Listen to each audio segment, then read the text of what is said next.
Hi everyone, in this session, I will share with you how to predict the future. Yes, I'm asking you to become the feng shui master, the tarot card reader, the palm reader. I'm kidding, right? Predicting the future, I'm obviously kidding. I'm not asking you to become a feng shui master or becoming a tarot card reader or becoming a palm reader or anything like that. But what I'm trying to share with you here, you must predict the audience responses. In any presentation, it is not a one-way communications. It is not about preparing for the 20-minute speech and know exactly what you want to say for the next 20 minutes and then just deliver everything to your audience. In order to make your presentation more versatile, in order to make your presentation more communicative, a two-way communications. Many times in your presentation, you have to ask questions and you have to wait for the response. And when they respond, you have to revert back to their response. But there is a way to predict audience responses, so you as a presenter will know how to respond to the audience responses and make it seamless in a way. One of the way to do it is to ask a question that is a framing question. Framing questions, which means you almost literally would know exactly what the audience will respond because you have your questioning is a framing questions. You lead the audience to respond in a certain way and then you respond to the audience response. Does it make sense? Something like that, right? But what is a framing questions? For example, let's say I ask the audience, do you agree with me that in order for you to become an effective leader, you need to learn the persuasion skill? Yes? And some of the audience says yes. Do you also agree with me that for you to become a leader, you need to be more appreciative of your subordinates? Yes? Yes. And do you agree with me, in order for them to achieve your vision and goal, you need to provide support to your audience? Yes? And most audience will say yes. But you must be careful. In an audience size of 50, 100 or more, you probably would have people with, there are some of the people who wanted attention and they will say, no, I don't need to support my subordinate. I just need to empower them. Is it possible that there are people in the audience who respond like that, even though you have framed them to answer your questions? You frame them and ask them to answer yes, but there are people who answer no. So my question to you, how have you prepared for that particular situation? How have you prepared when the answer you expect is yes, but someone say no? What would you say then? No, it is very weird for the speakers to caught off guard. When I first started giving presentation, and I remember I say yes and then some people say no, and then I do not know how to respond. It looks a bit weird on the speaker. So as a presenter, you need to be prepared for the audience responses, which is not the one that you want.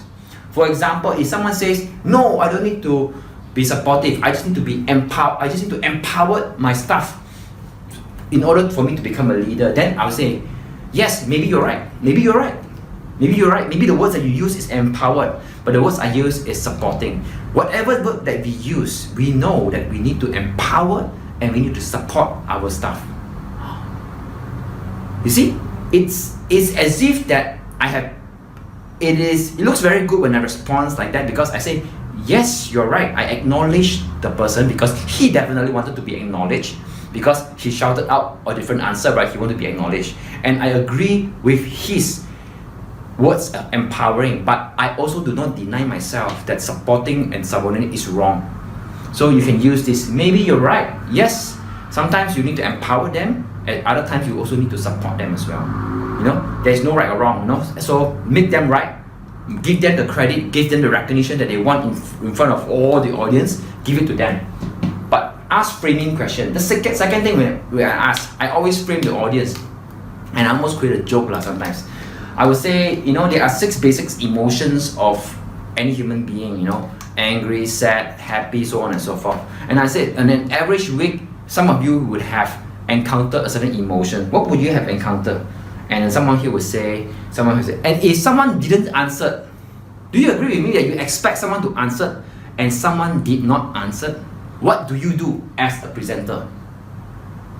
When you expect someone to answer and you do not answer, I will usually joke, wow, just now all of you was answering yes and no. When I asked to answer personally, all of you, suddenly the floor and the ceiling looks very attractive. No? When you want someone to volunteer, they will look at the floor, they will look at the ceiling. Suddenly, the floor and the ceiling looks very attractive. Remember, this is just a joke, everyone will laugh and it's a joke, but it also kind of get you out of the situation when people do not want to volunteer. The other thing that I would do is, I will prompt the volunteer first. Which means when I come into a place to present, I roughly know, I pre-selected the person that I want them to volunteer. Which means I'll ask them, hey, is it okay later in the presentation I ask you to volunteer? Before even I give the presentation. So that when I ask for volunteer, if no one wants to volunteer, I pick the person. Right? Yeah, that's how it is. Tak apa, saya tahu. Tunggu.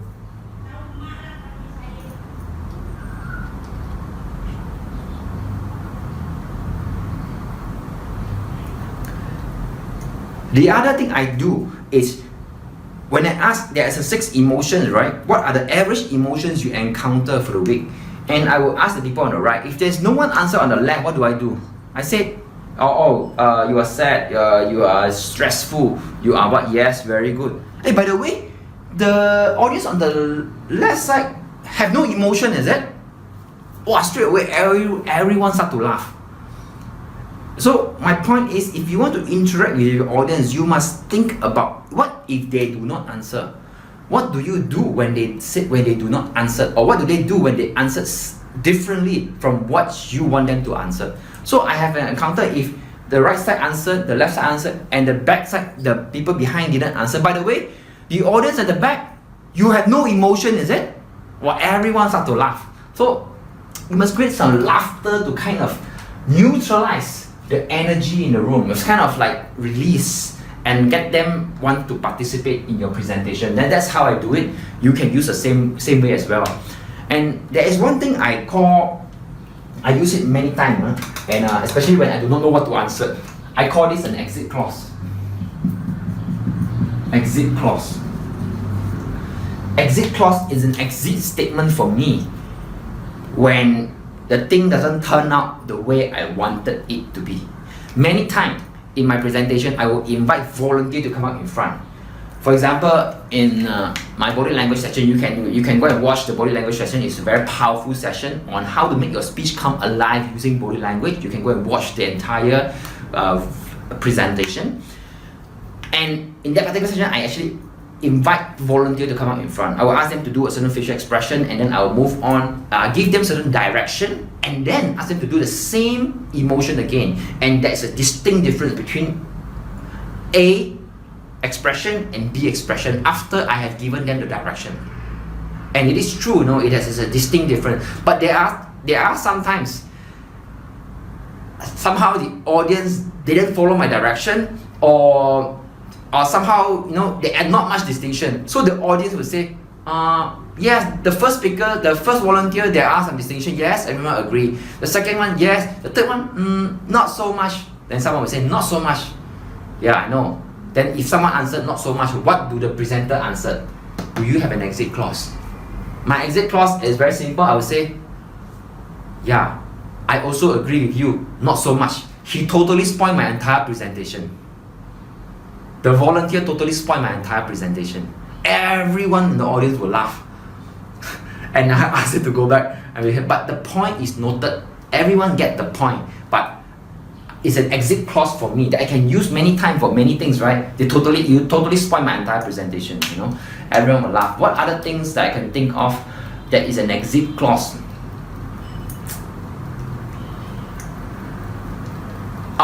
Especially, there's one exit clause. If I suddenly, when I was presenting, actually this happened quite a few times, because English is not my main language, it's not my mother tongue, and I make some mistakes sometimes during even writing spelling, sometimes doing spelling, or sometimes you do PowerPoint and you miss out certain words. That happen, right? Misspelling. misspelling or it's an accident, you just suddenly miss it out. And then suddenly you say, hey, oh, it's spelled wrongly. Oh yeah, by the way, I'm just trying to test your attention. Yeah, I know, I purposely do that so that to make sure you are still awake. And the audience will laugh as well. So I will do that as my exit clause. So these are the things that I think you couldn't learn it from books. It's just something that you do on a very subtle level, but actually kind of makes the presenters looks good, that I didn't say, oh, I'm sorry, I make a mistake, But yeah, I do that just to test your attention, just to test to make sure you are still awake. Something like that. That you make the audience laugh and have fun together with you. Exit clause. What other exit clause I have? Oh, exit clause for a joke. And many times presenters try to create a joke and you do not know whether the joke will work or will not. I can tell you most of the time when I create a joke, I have already tested the joke, so I know the joke will work. But sometimes, somehow, different place, different audience, the same joke doesn't work. What do you do? Isn't it look awkward when you create a joke? Someone kind of know that you create a joke, but no one laugh. What do you do? And I would say, oh my God, I thought it's going to be funnier than that. And some people start to laugh, and I say, you guys have no idea how long I have practiced that line. And everyone start to laugh. It's called a double laughter. Oh my God, I thought it's going to be funnier than that. And some people will chuckle, and I say, you guys have no idea how long I have practiced that line. And everyone start to laugh. This is a double laughter. We'll share more on the double laughter maybe in a next some other on a humorous speaking presentation or something like that. But that's how you do it, how to create a double laughter. And it's also an exit clause for the speaker in case your joke did not materialize as you wanted it to be. The last but not least, I will share with you the framing, exit clause, and the last one is what I call the decision tree. Decision tree. In any presentation, you really have to go through the decision tree. For example, what do I say?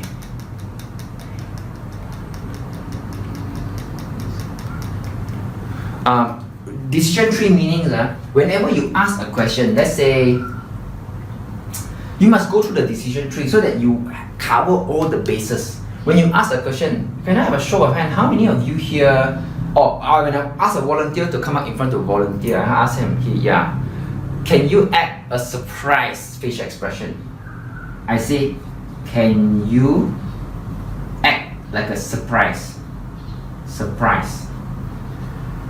What do you think he will say? He will say yes, or he will say no. If he say yes, then you will ask the second question. Do you remember a day when you are given a surprise birthday, surprise wedding, surprise proposal? So it could be yes or no. If no, then you go on to the next question. Can you surprise? No. What do you answer? So that's why you have to prepare, right? As a presenter, you have to prepare. When they say, can you do a surprise facial expression? You say no. Then what do you volunteer? So you must prepare what to answer in case he or she say no. Come, let's try. Then why do you volunteer? Come on, let's try. Everyone, audience, should we give him a chance to try? Yes. Everyone say yes. So this is the response that you want to ask. Come on, let's try. Come on, let's try, something like that. Then he say yes, then he'll say yes. Then you ask the second question. You guys ask this question. Do you have an instances where you have birthday, wedding, or proposal? Someone have proposed to you. You say yes, then you go on.